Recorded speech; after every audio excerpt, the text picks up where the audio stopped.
வணக்கம். ராகவேந்திர சுவாமிகளுடைய வாழ்க்கையில் நடந்த சுவாரஸ்யமான விஷயங்களை பார்த்துட்டு வரோம். இன்னைக்கு எபிசோட்ல வேறொரு சுவாரஸ்யமான விஷயத்த பார்க்கலாம். பொதுவாகவே கிராமப்புறங்கள்ல மண்ணை உடம்புக்கு தேய்ச்சி குளிக்கிற பழக்கம் இன்னைக்கும் சில இடங்கள்ல பார்க்கலாம். அந்த மாதிரியான ஒரு முறையை தான் ராகவேந்திர சுவாமிகளும் பின்பற்றிருக்காரு. அந்த மாதிரி ராகவேந்திர சுவாமிகளும் மண்டல் மண்ணை தேய்ச்சி குளிக்கிற பழக்கம் இருந்தது. அது ஒரு சம்பிரதாயமாகவே அவரு கடைபிடிச்சிட்டு வந்தாரு. அந்த மாதிரி மண்ணை உடம்புக்கு தேய்ச்சி குளிக்கிறத மிருத்திகா சௌசம் அப்படின்னு சொல்லுவாங்க. மிருத்திகா சௌசம் செய்யறதுக்காக காவிரி ஆத்துல இருந்து கொஞ்சம் தண்ணீரையும் பண்டல் மண்ணையும் தினமும் ஒரு சிஷ்யர் ராகவேந்தருக்கு கொண்டு வந்து கொடுத்துட்டு இருந்தாரு. அவருக்கு ரொம்ப நாளாவே திருமணம் ஆகாம இருந்தது. திருமணத்துக்கு தேவைப்படுற பொருள் வசதியும் பண வசதியும் வேணும் அப்படிங்கறதையும் அதுக்காக ராகவேந்தர் கிட்ட ஒரு நாள் எப்படி பேசணும் அப்படின்னு காத்துட்டு இருந்தாரு. அவருக்கு ஒரு நாள் அதுக்கான சந்தர்ப்பமும் அமைஞ்சது. அந்த நேரம் சுவாமிகள் மிருத்திகா சௌசம் செய்துக்கிற நேரம். ஏதோ எங்கிட்ட பேச காத்துட்டு இருக்க மாதிரி இருக்கே அப்படின்னு ராகவேந்திரனும் கேட்டதும் பதட்டத்தோட அவர் ஆமா அப்படிங்கிறாரு. உன்னை ஏன் பதட்டப்படுற, என்ன வேணும் தைரியமா கேளு அப்படின்னதும் நான் திருமணம் செஞ்சுக்கலான் இருக்கேன் அப்படிங்கிறாரு. தாராளமா பண்ணிக்கோப்பா அப்படிங்கிறாரு. அதுக்கு நான் பீஜப்பூருக்கு போகணும் அப்படின்னதும் உனக்கு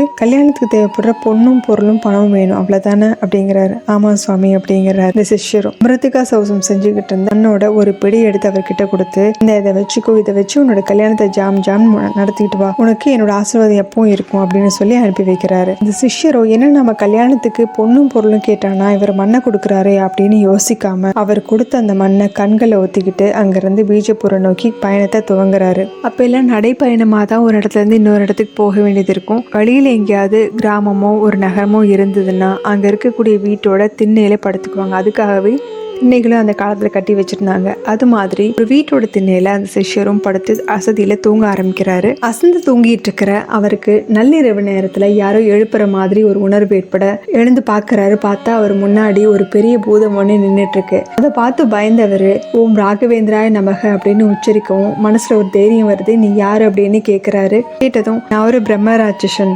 அப்படின்ட்டு, நீங்க படுத்திருக்கீங்களே, இந்த வீட்டுல இருக்கக்கூடிய ரொம்ப பெரிய பாவம் பண்ணவன், பூர்வ ஜென்மத்துல என்னோட குழந்தைங்க எல்லாத்தையும் கொன்னா அவனை பழி வாங்குறதுக்காக தான் இவனோட குழந்தைக்கு எல்லாத்தையும் நான் கொண்டுட்டேன். இப்போ அவனுக்கு இன்னொரு குழந்தை பிறந்திருக்கு. அந்த குழந்தை கொல்லலான்னு உள்ள போக முயற்சி பண்ணுனா உங்க பையில இருக்கக்கூடிய ஏதோ ஒரு விஷயம் என்ன தடுக்குது. அதுல இருந்து வரக்கூடிய அந்த நெருப்பு ஜுவாலை என்னால் தாங்கிக்க முடியல அப்படின்னு சொல்லிட்டு தயவு செஞ்சு எனக்கு அது கொஞ்சம் வெளியே தூக்கி எறியறீங்களா அப்படின்னு கேட்கிறான். இந்த சிஷ்யரும் இந்த பையில நம்ம என்ன வச்சிருக்கோம் அப்படின்னு யோசிக்கும் போது அப்பதான் அவருக்கு தெரியுது ராகவேந்தர் கொடுத்த மிருத்திக்கு அந்த பையில தான் இருக்கு அப்படிங்கறது அவருக்கு புரியுது. அதை அவர் யோசிச்சுட்டு இருக்கும் போது அந்த பிரம்மராட்சசன் ஏன் இவ்வளவு யோசிக்கிறீங்க, அந்த பையில இருக்க தூக்கி மட்டும் வெளியே போடுங்க, உங்களுக்கு நான் நிறைய பொண்ணும் பொருளும் தர்றேன் அப்படின்னு சொல்லிட்டு வேகமா போன அந்த பிரம்மராட்சசன் கொஞ்ச நேரத்துல ஒரு பெரிய குடம் நிறைய தங்க வைரத்தோட வந்து நிக்கிறான். இதெல்லாம் வச்சுக்கிட்டு தயவு செஞ்சு அந்த பையில இருக்கிற பொருளை வெளியே தூக்கிடுங்க அப்படின்னு சொல்றான். இதை பார்த்துட்டு ராகவேந்தருடைய சிஷ்யர் என் கையில இருக்கக்கூடிய என்னுடைய குருநாதர் ஸ்ரீ ராகவேந்தருடைய மிருத்திகை உன்னை தடுக்குது அப்படின்னாலே நீ உள்ள போக கூடாது அப்படிங்கறதான அர்த்தம். இந்த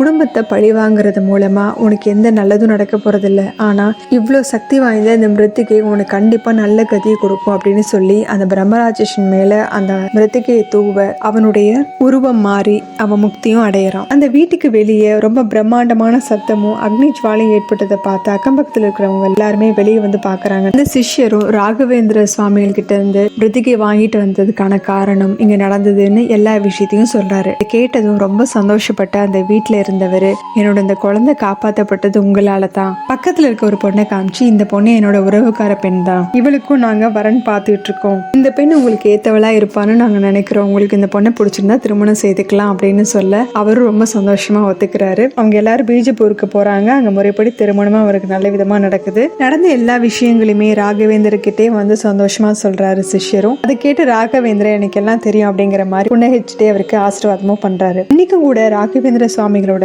மூல பிருந்தாவனத்துல இருந்து மிருத்திகை எடுத்துட்டு வந்து உருவாக்கப்படுற பிருந்தாவனங்கள் எல்லாத்தையுமே மிருத்திகா பிருந்தாவனங்கள் அப்படின்னு சொல்லுவாங்க. இந்த இடங்களும் அதனாலதான் மகிமை அடையுது. இன்னைக்கும் கூட மிருத்திகை கொஞ்சம் தண்ணீர்ல கரைச்சு குடிக்கும் போது பேய் பிசாசுகளோட தொல்லைகள் இருந்து விடுபட முடியும்.